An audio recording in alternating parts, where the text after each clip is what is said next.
Let me tell them the following. To do what is right is to respect the principles of non-interference in the domestic affairs of other countries.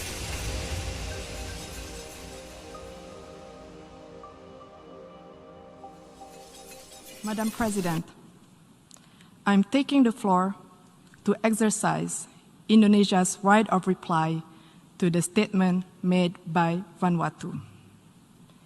It is shameful that this single country continues to have excessive and unhealthy obsession about how Indonesia should act or govern itself. Frankly speaking, I'm confused.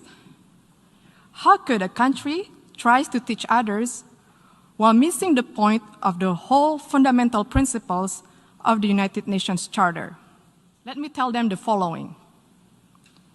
To do what is right is to respect the principles of non-interference in the domestic affairs of other countries. And to do what is right, it is to respect the sovereignty and territorial integrity of other countries. So until you have done so, please keep the sermon to yourself. Madam President, the President of Indonesia stated a few days ago in this great Hall of Nations, and I quote, "We must promote a win-win approach in building relations among states that is mutually beneficial," unquote.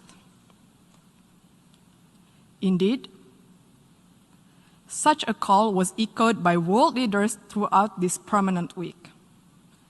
But this ignorant country chooses the contrary. At times of an emergency health crisis and great economic adversity, it prefers to instill enmity and sow division by guising their advocacy for separatism with flowery human rights concern. Indonesia, comprising of more than hundreds of ethnic groups, a diverse and multicultural nation with thousands of tribes and hundreds of local languages, spreading across more than 17,400 islands, is committed to human rights. We value diversity, we respect tolerance, and everybody has the same right in this third largest democratic country in the world.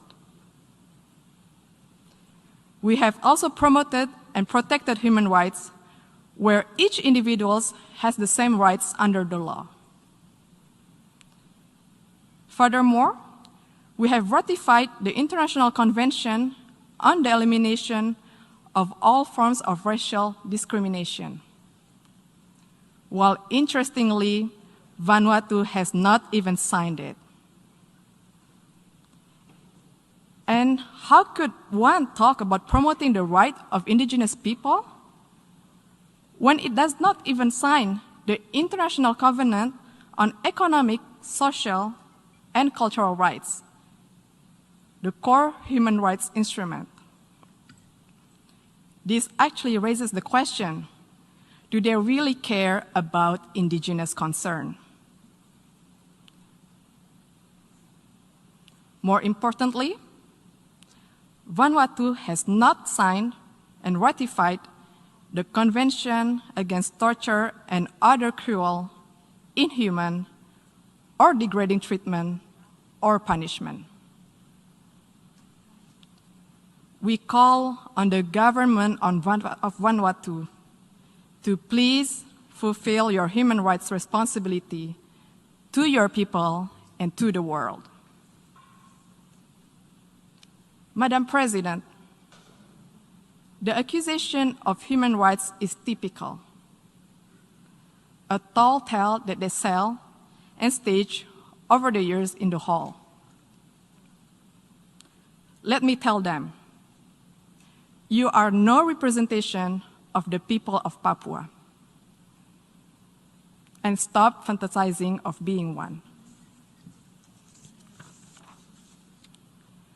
Papuans are Indonesians. All of us play an important role in the development of Indonesia, including on the island of Papua. Madam President, the principles of the UN Charter, which Vanuatu clearly does not seem to understand, stipulates the respect for sovereignty and territorial integrity.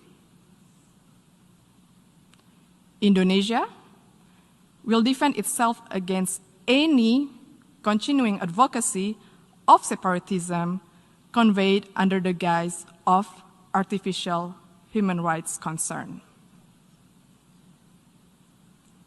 The provinces of Papua and West Papua are irrevocable parts of Indonesia since 1945. It has also been firmly endorsed by the United Nations and the international community decades ago. It is final, irreversible, and permanent. I thank you, Madam President.